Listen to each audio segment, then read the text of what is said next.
Kozhikode medical കോളേജിനെതിരെ വിമർശനവുമായി പ്രതിരോധ vaccine എടുത്തിട്ടും പേവിഷബാധയേറ്റ് മരിച്ച 5.5 വയസ്സുകാരി സിയുടെ പിതാവ് സൽമാൻ ഹാരിസ് രംഗത്ത് വന്നിരിക്കുന്നു. ഫാരീസാണ്.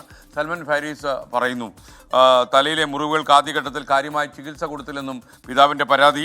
ചെറിയ മുറിവുകൾക്ക് ചുറ്റുമാണ് ഇഞ്ചക്ഷൻ നൽകിയതെന്നും പിതാവ് സൽമാൻ ഫാരീസ് 24നോട് പറഞ്ഞു. അദ്ദേഹം പറഞ്ഞ വാക്കുകൾ നമുക്ക് ആദ്യം ഒന്ന് കേൾക്കാം.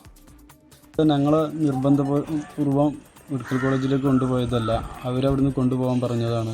ഇവിടെ അതിനുള്ള ചികിത്സ ഇല്ല, ചികിത്സ കോളേജിലാണ് ഉള്ളൂ എന്ന് പറഞ്ഞുകൊണ്ട് അവിടേക്ക് പറഞ്ഞു വെച്ചതാണ് ഞങ്ങൾ. അവർ കൂടുതലായിട്ട് ഇഞ്ചക്ഷൻ എത്തിക്ക് അടിച്ചത് ചെറിയ മുറിയുള്ള തലിൻ്റെ നെഞ്ഞിൻ്റെ ഇവിടെയുള്ള ചെറിയ മുറിൻ്റെ അവിടേക്കാണ് ചുറ്റുപാടിയിട്ടും കൂടുതൽ ഇഞ്ചക്ഷൻ അടിച്ചത്. തലേൻ്റെ കാര്യം വലിയ മുറിയായിരുന്നു തലയിൽ. ആ തലേൻ്റെ കാര്യം അവർ അങ്ങനെ നോക്കിയിട്ടുമില്ല.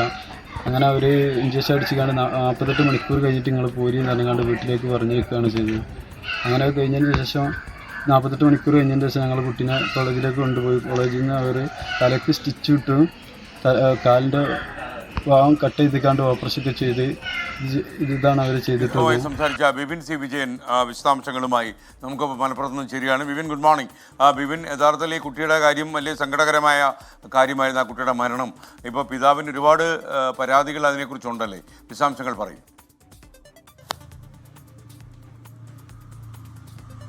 Good morning SKN. അതെ, വലിയ വിഷമത്തിൽ തന്നെയാണ് ഈ കുടുംബമുള്ളത്. കാരണം പ്രതിരോധ വാക്സിൻ എടുത്തിട്ടും പേവിഷബാധ ബാധിച്ചാണ് ഇപ്പോൾ ഈ 5.5 വയസ്സുകാരിയായിട്ടുള്ള സിയ മരിച്ചത്. അതിനുശേഷം കോഴിക്കോട് മെഡിക്കൽ കോളേജിൻ്റെ ഭാഗത്ത് നിന്ന്, അവിടുത്തെ ഡോക്ടേഴ്സിൻ്റെ ഭാഗത്ത് നിന്ന് ഒരു വിശദീകരണം വന്നിരുന്നു. അത് ശാസ്ത്രീയമായിട്ടുള്ള എല്ലാ തരത്തിലുള്ള ചികിത്സയും നൽകിയിട്ടുണ്ട്. ആഴത്തിലുള്ള മുറിവാണ് ഇത് ഫലപ്രദമായി ഈ വാക്സിൻ വലിക്കാത്തതിന് കാരണം എന്നുള്ളതൊക്കെ ആയിരുന്നു ഈ ഡോക്ടേഴ്സ് പറഞ്ഞിട്ടുള്ളത്. അതിനെതിരെയാണ് ഇപ്പോൾ കുടുംബം, കുട്ടിയുടെ പിതാവ് സൽമാൻ ഫാരിസ് രംഗത്ത് വരുന്നത്.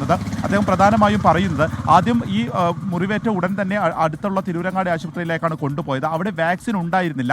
അവിടെ നിന്ന് പിന്നീട് തങ്ങളുടെ നിർബന്ധപ്രകാരമായിരുന്നില്ല കോഴിക്കോട് മെഡിക്കൽ കോളേജിലേക്ക് പോയത്. അവിടുന്ന് ഡോക്ടർമാർ പറയുകയായിരുന്നു, നിങ്ങൾ എത്രയും വേഗം മെഡിക്കൽ കോളേജിലേക്ക് എത്തിക്കണം എന്നുള്ളത്. അവിടെ നിന്നും ഡെറ്റോൾ ഉപയോഗിച്ച് ഈ മുറിവ് കഴുകാൻ മാത്രമാണ് പറഞ്ഞത്. മറ്റ് പ്രാഥമികമായിട്ടുള്ള പരിശോധന പോലും തിരൂരങ്ങാടി ആശുപത്രിയിൽ നിന്ന് ലഭിച്ചില്ല. അവിടെ നിന്നും കോഴിക്കോട് മെഡിക്കൽ കോളേജിലേക്ക് കൊണ്ടുപോയതിനു ശേഷം അവിടെ OP-യിൽ ഏകദേശം അരമണിക്കൂറോളം കാത്തു നിൽക്കേണ്ട അവസ്ഥ വന്നു. ഇങ്ങനെ കാത്തുനിന്നതിന് ശേഷം ആണ് ഈ മുറിവ് നോക്കുകയും അതിൽ സ്റ്റിച്ചെടുക്കുകയും ചെയ്തത്. പക്ഷേ ആദ്യം അതിൻ്റെ വാക്സിൻ എടുത്തതും അതിനെ ഇഞ്ചക്ഷൻ നൽകിയതൊക്കെ നെഞ്ചിലുള്ള ചെറിയ മുറിവുകൾക്കാണ്.